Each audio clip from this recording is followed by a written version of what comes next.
You're gonna regret it for the rest of your life. 5 hours later. I'm stupid, you're smart. I was wrong, you were right. You're the best, I'm the worst. I'm President Rathcock, and I approve this message.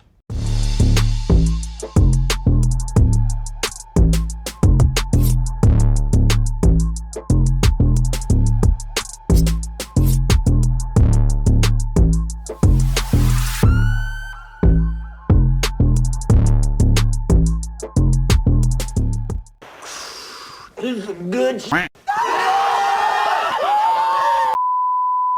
Sup guys, it's your boy Dragon, and for the first time in a long time, we're gonna talk about some amazing gold nuggets I found while diving into the Hollywood dumpster, and first up is X-Men 97. Yes, you heard that right, the show that a lot of people, including myself, thought was going to be trash because Disney's name was attached to it, turned out to be so good that it actually ended up subverting my expectations, and now I'm actually looking forward with anticipation for the next season. Now, because I want you guys to actually go and watch the show, I will guarantee that this review will be spoiler-free. Instead, I'll give you some quick reasons and a general breakdown of what to expect when you start watching it. Also, if you want some of my other longer reviews, then you should see a playlist link show up on the top right of the video right about now. Other than that, let's dive right into the bundle of surprises.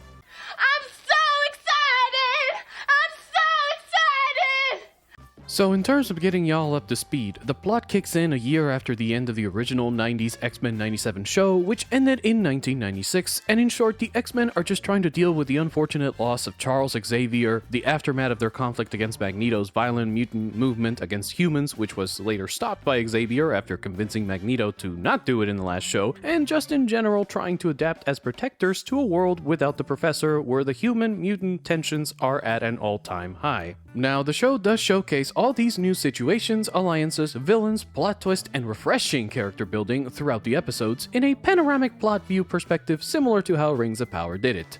That's suspicious. That's suspicious. Like, that's suspicious. Wait, no. Unlike that god-awful show, X-Men 97 does this panoramic perspective in a smart way where instead of showing you 3 separate storylines in a single episode and hoping that you remember them all by the next episode, it instead decides, for example, to flesh out the main plot storyline for 3 episodes, and then a filler episode will be put right after in order to give you not only a main narrative break, but to also give you some necessary context and development of a character that will later become vital to the overall advancement of the mainline plotline anyway, and further enrich your viewing experience. So you see, this is how you do this shit properly, Amazon, you freaking Tolkien vampires!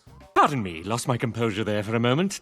Anyway, many of the original voiceover actors from the original show have reprised their roles, such as Wolverine, Rogue, and Storm's actors. But the best part of it all is that everything from the visuals, the sound mixing of the original opening theme, the animation, and the storytelling are done so damn well that it feels like somebody did some sorcerous alchemy and turned this show from the 90s Dixie plate meal it was into a 3-star Michelin restaurant meal, and honestly, I got no complaints on my end. However, we do also need to address the random occurrences that have been trying to paint a black stain on this good show, so you can at least understand where all those frustrations came from. So yeah, we're rolling the exhibits because honestly, the Archer-like art style of the show does not count as a pain point.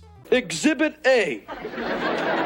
You see, a couple of months before the show aired, the rumor that Morph was going to be labeled as a non-binary character, which was later confirmed to be true, sent people in both the pro-woke and anti-woke spaces of the internet into this piranha-feeding frenzy where they were trying to fight each other over whether or not Morph was gay for Wolverine and if he was also gay for Morph. So let me just clear the room a bit on the confusion, because I'm sure you guys are aware there are always some bad actors in both of these two sides of the aisle that really like to rage bait people into clicking a video about every single article that talks about something like this, even if the full evidence hasn't come out yet. Again, the key word is some bad actors, so don't go on trying to say bullshit that I'm trying to lump everyone into a label box. However, I've watched the entire show from beginning to end, so let me give you my perspective on it, and let me know in the comments if you agree or disagree with me, because I love internet debate. And now, Exhibit B. In all honesty, when it came to the whole Wolverine X Morph situation, I noticed it a few times while I was watching the show, and yeah, Morph would throw a few romantic jabs at Wolverine disguised as messing around by either talking to him or changing into people that Logan respected/loved in order to get closer to him. But when I saw the Bo the Mayo Twitter post confirming the fact that Morph changing into Jean to tell a wounded Logan that he loves him was a confirmation of his true feelings towards Logan, all I thought in my head at the time was, well, that's interesting, but nothing's gonna come out of that. Huh? You see, no matter whether you've seen Wolverine in the movies, the animated shows, or the comics, the character has and will always be straight. And I think the lore behind the man has made it so clear that they even have him smoke Cuban cigars just to show off how much of a manly badass he is. The whole Greek tragedy writing element of Morphs declaring your affection for the one whose love will never be, while it's interesting, it feels completely inconsequential when it's compared to the rest of the far superior plot, in my opinion, and does nothing to either subtract or add to the characters of Morph and Wolverine. End of story.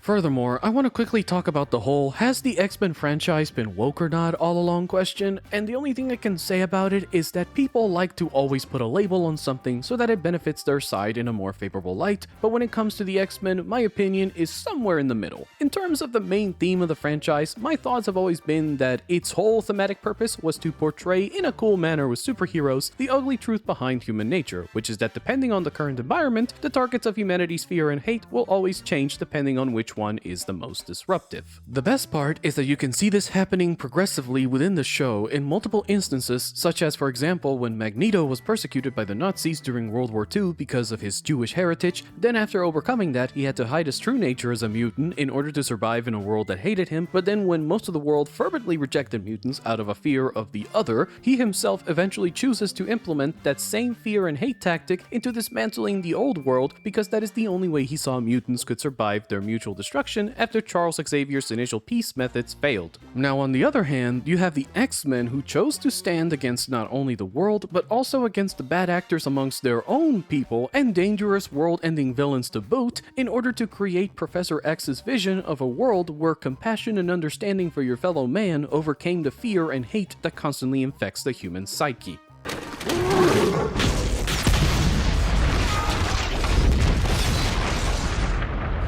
You know I'm right.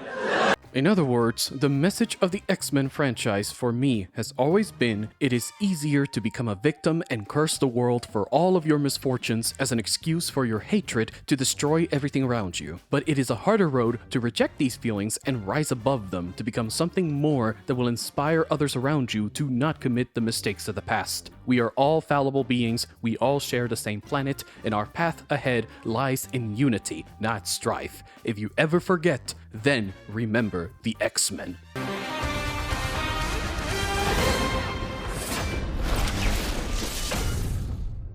My rating for this show is a 9 out of 10, but if you're interested on getting some more in-depth information regarding Bo DeMayo or the show in general, then please check out my boy Diabolical Souls Presents his livestream where he talked with the man himself about his legit geek passion for the X-Men, which was quite a pleasant surprise to be honest. The link will be in the description below. Other than that, please stay for another video recommendation, have a wonderful day, and Namarie. And now for something completely different. What are stories but mystery boxes? There's a... What a load of shit. You wanna play games? Okay. Have to play with you. Say hello to my little friend! Damn! Oh, no, I ain't messing with you. Oh, no. Until next time, I'm a British person. Good night. What? You want more? It's okay. We know.